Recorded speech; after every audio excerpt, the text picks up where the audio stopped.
Hello, everyone, and welcome back to AI, your new superpower. And I'm so excited to jump into session number 2 with you. Last week, we talked about ChatGPT and we talked about some of the pros and the cons of using AI. Today, we are going to dig a little bit deeper into using ChatGPT. So, what we're going to do is we're going to look at ChatGPT with Bing.com, which is through Microsoft. We are also going to look at the importance of using prompts, and then we are going to practice using those prompts.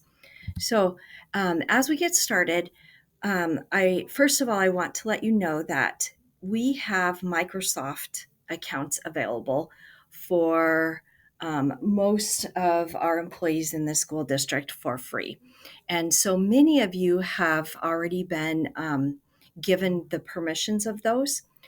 So, for what we're going to do today, you're going to need to use your Microsoft account.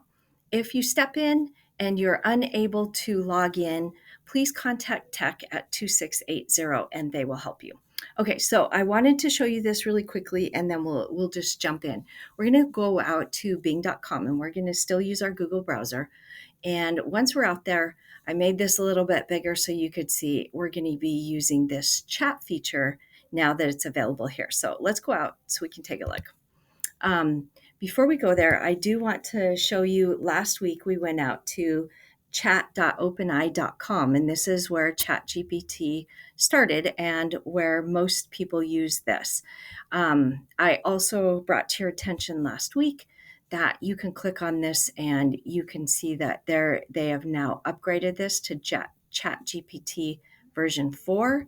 When you click on this is actually going to cost you $20 a month if you wanted to use this version.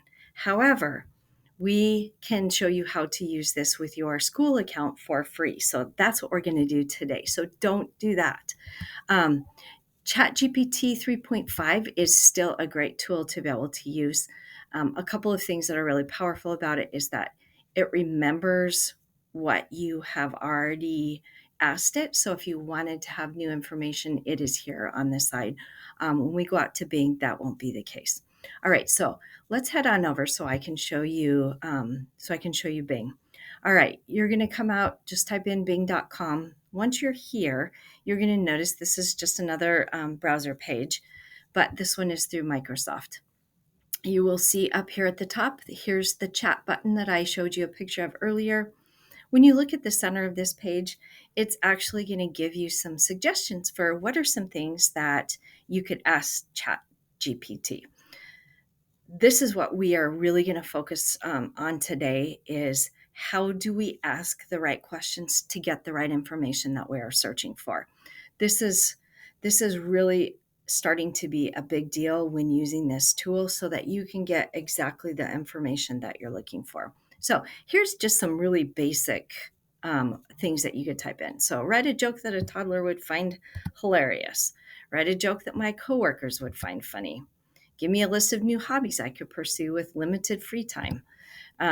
So lots of different questions and things that you can ask chat. Now, I'm going to show you something really important here. So you're going to come out here to bing.com. And when you click on the chat button, what you're likely going to find is you're going to get this little screen that says it's unavailable. Okay, that's because we have to sign in. So I'm going to X out of that. And I can sign in here, but I'm going to go back to this main page just so you can see it here. So when I'm on my main bing.com page, up here in the top right corner, you're going to see a little sign in. You go ahead and click on that. And you're going to use your school email address. And it is going to, through single sign-on, I think it's single sign-on, it's going to connect your account. All right, so this is school account. And you are going to, I'm going to pause this while I enter my password. You're going to use your current Google password when you log in here. So I'm going to pause for just a minute. Okay, and now I hope that that you, when I paused, that you paused and did the same thing. So now hopefully you will now see that you are signed in when you look at the top right-hand side of your screen. And this is really important when you go to use this tool, that you have your account. So when I showed you before, when you could go to ChatGPT 4.0 and it cost you $20 a month, Microsoft Bing uses ChatGPT 4.0. And when using your school account, now you have access to that for free. All right. Now, there's a couple of things that are really important to note about why you would want to use this tool over the other one. The biggest and most important piece is that when you use Microsoft Bing as your ChatGPT access point, it uses the exact same engine as if you go out to, if we go back to here, it's the exact same version or engine that runs these. This is an older version, is the only difference. Microsoft Bing still uses ChatGPT, but they paid an awful lot of money to the makers of to OpenAI, the makers of ChatGPT, so that they could use this as their search engine. What Microsoft Bing does, however, they put a filter on this, and so it does not collect your data. Really, really, really important right now. This is a big deal in the world of AI, is the data collection pieces. So if you're out here and you go to ChatGPT 3.5 and you use this tool, it is going to hang on to your data. And that's why you see all of these pieces over here on the left. Now, as we know about all of these tools that we didn't know when we first started using the internet, it hangs on to everything.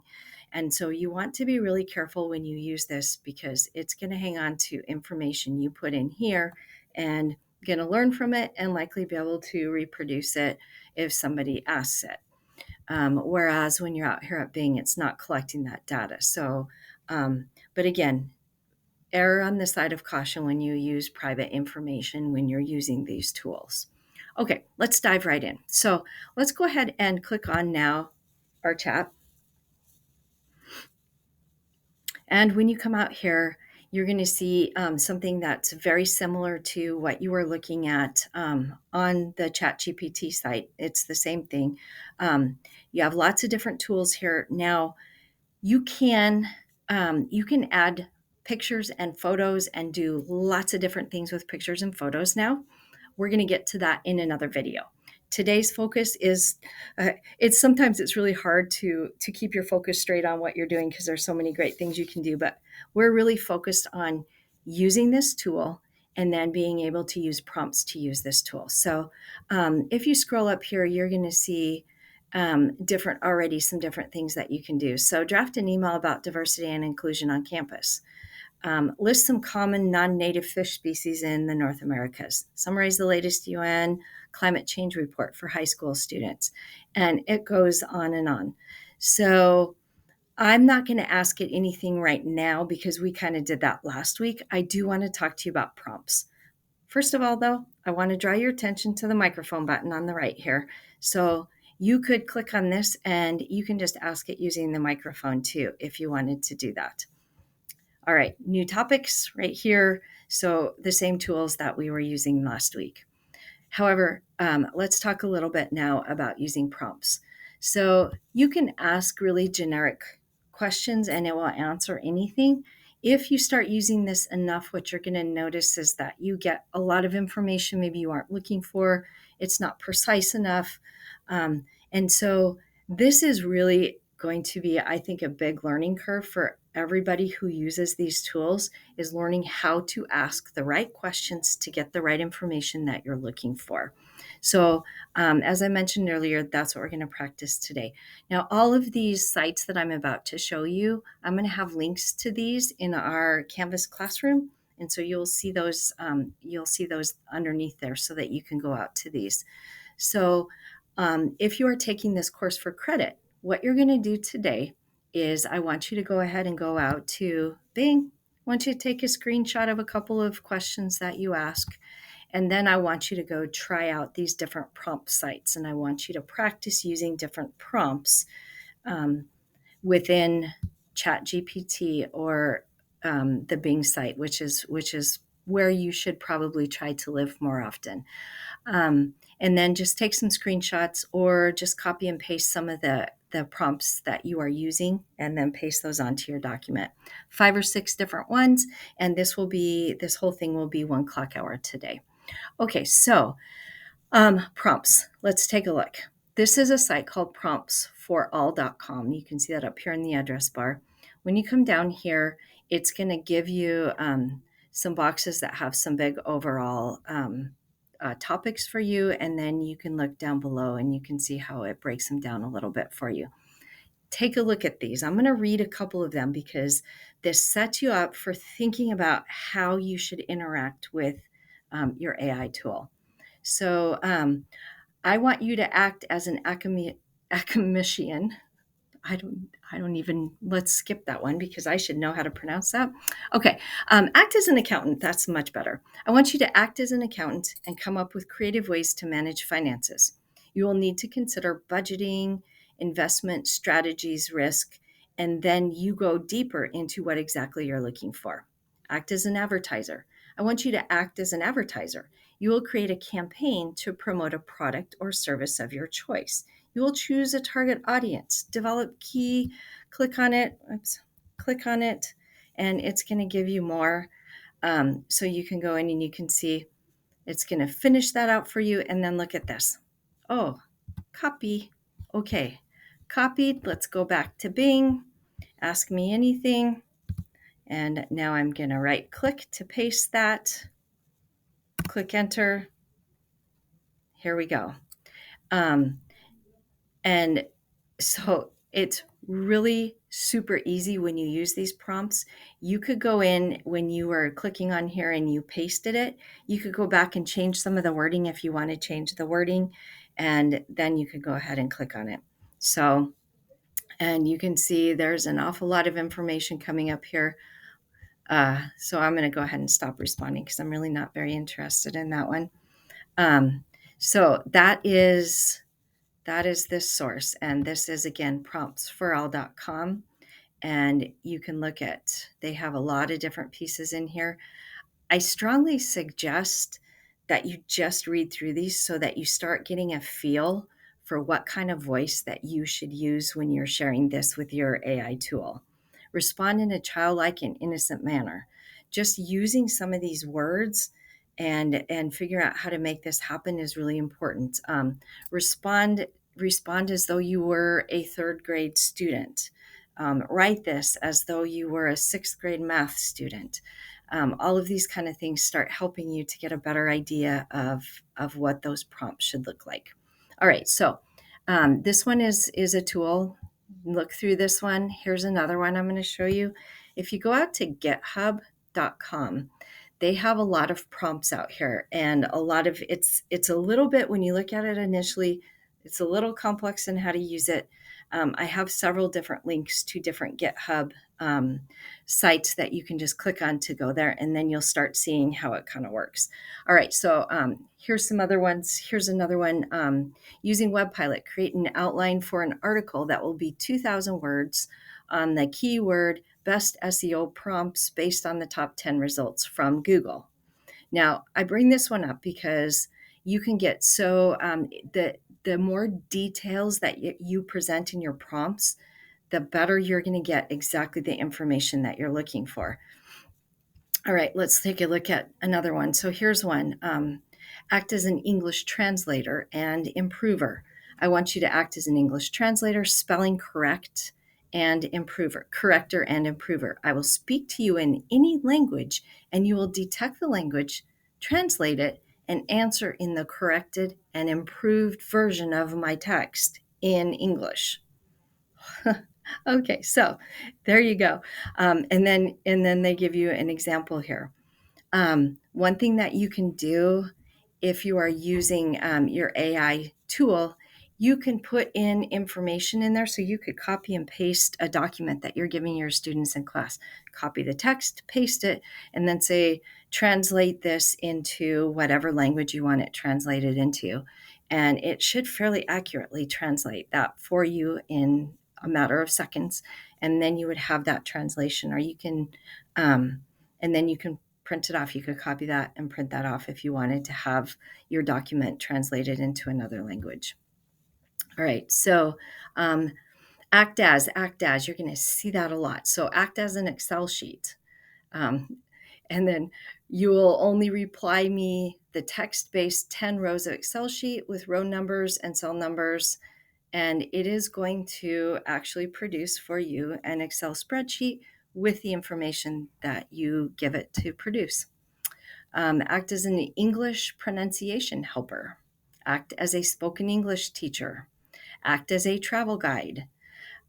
So all sorts of different prompts in here that you might find helpful. But again, you can use these prompts yourself by copying them. Most importantly is that you start to develop that sense of how you should ask the questions.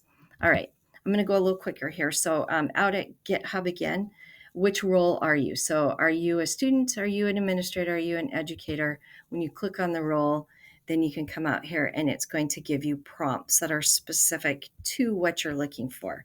So now, educators, do you want a lesson planner? And then you can click on here, and then it is going to help you with some prompts that you can use if you're trying to use your AI tool to help you lesson plan. These prompts will help you to come up with the right wordage, the verbiage, so that you come up with exactly what you're looking for in your lesson plan. Okay, let's look really quick at another one. So, look at this explainer. If you want to be a quiz generator, lots of different prompts for these kind of things. All right, so that's this one. And again, these links are at the bottom here. All right, so here's another one. So this is the diagnostic quiz generator. Here's a prompt for that. Here's a different site. Now, this one is aiforeducation.io, and this is going to give you a prompt library, and these are specific for educators. So again, when you're looking for a specific kind of prompts, here's some lesson planning prompts. So you can click on this, and then this is going to give you some different suggestions for different lesson plans that you can do. So this one, I love this one, lesson hooks. So go ahead, and when you come out here, you're going to click on this, and then here are some prompts for how do you make prompts that are going to give you good hooks. So again, spend some time looking at these prompts. This is really the whole point of our day today. And then finally, this last one that I want to show you, when you go into this link, this is really for if you want to be more advanced with what you're doing. You're going to come out here, and what you can do is you can give them some control over how they respond. And so what you can do with this particular site is you can give it like, here's 5 samples of the way I write. I want you to learn the way I write, and then I want you to remember this. And then you're going to ask it to, would you please write me this using my voice that you learned from these 5 samples of work? And then it can remember it. And then you can try it out in ChatGPT so that it's actually using your voice that it's learned from things that you have already written to write something in your voice for you. So I know that's like, woo, kind of mind blowing a little bit, isn't it? I'm not going to go into great detail on this because this really is advanced. It is here for those of you, though, that are interested in this advanced feature and having it actually learn your voice to be able to write things for you. Again, huge time savers when you start to learn these different things. Okay, we're gonna head back to Bing again. Just so I can do just a quick review with you. So, and notice up here when we're out here, you will see if you click over this, protected, your personal and company data are protected in this chat. That's why this is so important. Let me talk just a little bit more, talk this through with you. So, a really big deal right now is, let's say that you were a student and you wanted to apply for college, or you wanted to apply for a job. What you can easily do with this tool is you can say, here's the job description, here's my resume, write me a cover letter. Or, and then use your imagination for what you could do with that. And it will take all of that information and it will mesh it together and it will make you this gorgeous cover letter for this job you're applying for. Um, but what you've just done is by giving it your resume, you have just given a lot of data and information into this system. And so by using Bing, you're protecting that personal information. If you're out here at regular ChatGPT and you do that, all of a sudden you are putting your personal information and data out there and without any explicit protections in place. And we just don't know right now when you're putting stuff out there what that information is going to be used for. So really being cautious about the data you use, where you're using it, and how you're using it. That's super important when we start really digging into using these tools. Okay, so far we have looked at ChatGPT, we've looked at ChatGPT through Bing, and we have looked at prompts. These are some of the foundational skills for using AI.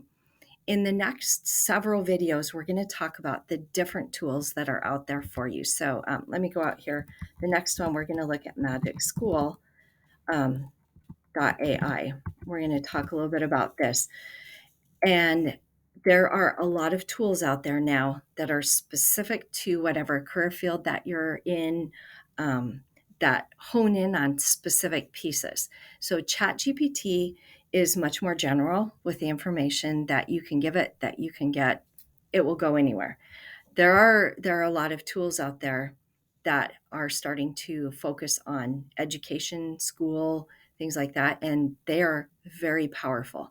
And I bring this up because it's important to know the tools that are available, and it's important to know what you want to do with the tool, because you're going to want to have, you know, a couple of different tools in your tool belt so that when you say, hey, I want to quickly go in and write a newsletter to send home to my families, well, there's a tool out there that is going to help you with that better than, three or four of the other tools.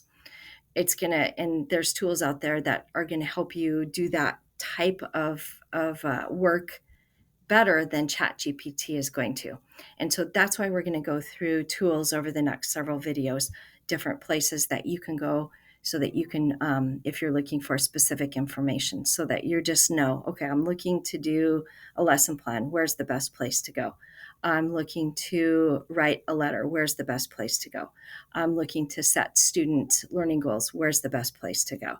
So those are what's coming for us. All right. Thank you so much for staying with me and going through this. I tell you what I'm going to do. I'm actually going to make this a 2 o'clock hour session because there's so many of these prompts to go through. So take your time going through these. And if you give me 3 to 5 prompts, I'll give you 1 o'clock hour. If you give me 5 to 10 prompts that you've gone through these different pages, then we'll make that for 2 o'clock hours, because I know that's going to take a lot of time to go through those. So this one will be 1 to 2 o'clock hours, depending on the information you provide me in your Google document. All right. Thanks so much. I look forward to seeing you next time when we go take a look at Magic School. Bye-bye.